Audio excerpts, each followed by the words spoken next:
Good morning.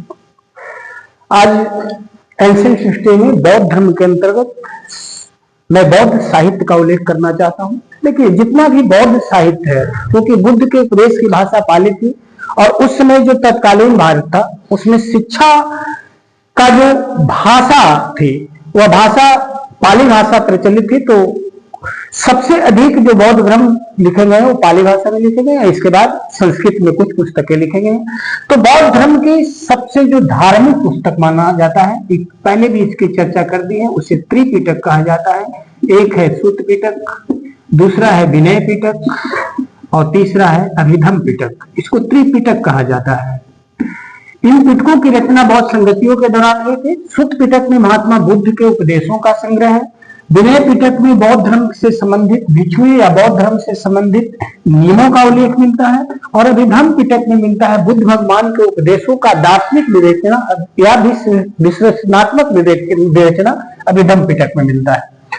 बौद्ध साहित्य के कुछ प्रमुख पुस्तकों में मैं आज दीपवंश और महावंश का उल्लेख कर रहा हूँ। यह भी बौद्ध धर्म के धार्मिक पुस्तकों में सबसे प्रमुख पुस्तकों में इसका उल्लेख किया जाता है। दीपवंश और महावंश में उस समय का जो तत्कालीन भारत था उसका सामाजिक स्थिति, धार्मिक स्थिति और राजनीतिक स्थिति का वर्णन इन दो पुस्तकों में मिलता है। दीपवंश और महावंश में मिलता है। मुख्य रूप से राजनीतिक चित्रण मिलता है। और इस पुस्तकों में श्रीलंका के राजा का भी उल्लेख है, यानी श्रीलंका की स्थिति का भी हम लोग को उल्लेख मिलता है। और यह पुस्तक याद रखिएगा कि श्रीलंका में ही लिखी गई थी। और यह पुस्तक लिखी गई थी किस भाषा में लिखी गई थी? पाली भाषा में लिखी गई थी। एक पुस्तक जिसे हम लोग महावस्तु कहते हैं, महावस्तु पुस्तक भी पाली भाषा में है और इसमें बुद्ध भगवान की अलौकिक शक्तियों का वर्णन मिलता है। किस वस्तु में? महावस्तु में। बौद्ध धर्म की कुछ मुख्य पुस्तकों का जैसे बताए थे, जातक कथाओं के बारे में बताए हैं। तो आप जानते हैं ना कि बुद्ध धर्म क्या है, बौद्ध धर्म क्या है? पुनः जन्म में विश्वास करता है। और महात्मा बुद्ध के विभिन्न जितने भी पुनः जन्म हुए थे उनका वर्णन किस कथाओं में हम लोग को मिलता है? जातक कथाओं में मिलता है। बौद्ध धर्म का एक और पुस्तक है, उसमें वर्णन करने जा रहा हूँ। दीर्घ निकाय क्या है? दीर्घ निकाय पुस्तक में क्या है? एक दीर्घ निकाय लिख रहा हूँ, एक मैं मज्जिझम निकाय लिख रहा हूँ, मज्जिझम निकाय लिख रहा हूँ।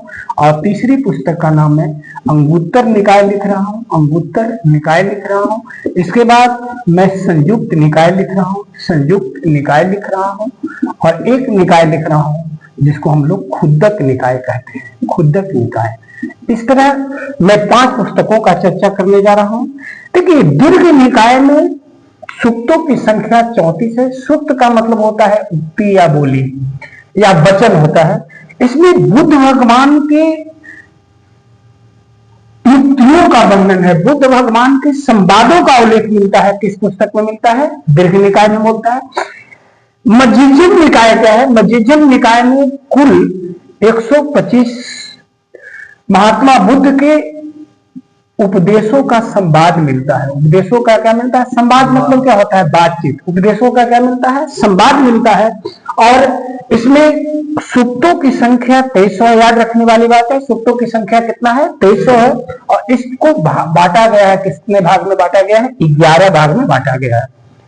अंगुत्तर निकाय क्या है ना, जैसे बौद्ध धर्म के समय जो मगध साम्राज्य था, मगध साम्राज्य 16 जहां महाजनपदों में बटा हुआ था, तो यह पुस्तक वह पुस्तक है जो उस समय का जितने भी राज्य थे या जितने भी साम्राज्य थे या जितने भी जनपद थे, मगध में 16 जनपदों का उल्लेख मिलता है उस समय के भारत में। वह किस पुस्तक में मिलता है? अंगुत्तर निकाय में। यह प्रश्न हमेशा पूछेगा आप लोग से कि वह कौन सी पुस्तक है या बौद्ध धर्म की कौन सी पुस्तक है जिसमें प्राचीन भारत के 16 महाजनपदों का उल्लेख है। तो जनपद भी याद हो जाएगा कि उस समय कितने जनपद थे? 16 महाजनपद थे। और इन जनपदों का उल्लेख बौद्ध धर्म के किस निकाय में मिलता है? अंगुत्तर निकाय में मिलता है। संयुक्त में होता है मिला जुला निकाय। इसमें महात्मा बुद्ध के 56 वचनों का उल्लेख है, 56 सूक्तों का उल्लेख है। और लास्ट में मैं बोल रहा हूँ, कौन निकाय बोल रहा हूँ? खुद्दक निकाय बोल रहा हूँ। यह महात्मा बुद्ध के छोटे छोटे उपदेशों का संग्रह है, यानी लघु सूक्तों का संग्रह है। और इस लघु सूक्तों की संख्या लगभग कितने के बराबर है? 56 के बराबर है। हो गया है। तो इस तरह कितने निकाय हैं? 5 निकाय, दीर्घ निकाय, मध्यम निकाय, अंगुत्तर निकाय, संयुक्त निकाय और किस निकाय की मैं चर्चा किया हूं? बुद्ध निकाय। अब बौद्ध धर्म के कुछ चर्चित पुस्तकों का मैं उल्लेख करना चाहूंगा जो प्रमुख बौद्ध भिक्षुओं ने लिखा है। तो इसमें सबसे पहले मैं, और इसमें सारी पुस्तकें मैं अब जो भी दूंगा, बाकी जितने पुस्तकों की चर्चा अब तक किया है वो सब कौन भाषा में लिखा गया है? पाली भाषा में लिखी गई है। अब मैं कुछ ऐसी पुस्तकें जो संस्कृत में लिखी गई है, तो सबसे पहले मैं चर्चा करता हूं बुद्ध चरितम की।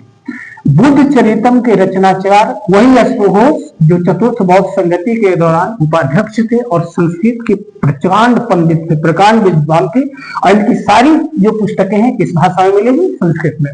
तो बुद्ध चरितम अश्वघोष के है, और नाम से पता चलता है कि बुद्ध भगवान के पूरे जीवन का चरित्र यानी जीवन परिचय कौन पुस्तक में मिलेगा? बुद्ध चरितम में मिलेगा।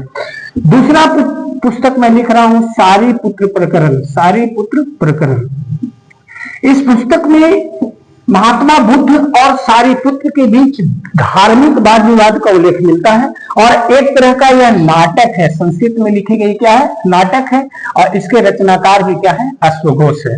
तीसरा पुस्तक मैं लिख रहा हूं सौंदरानंद कथा। सौंदरानंद कथा लिख रहा हूं, सौंदरानंद कथा।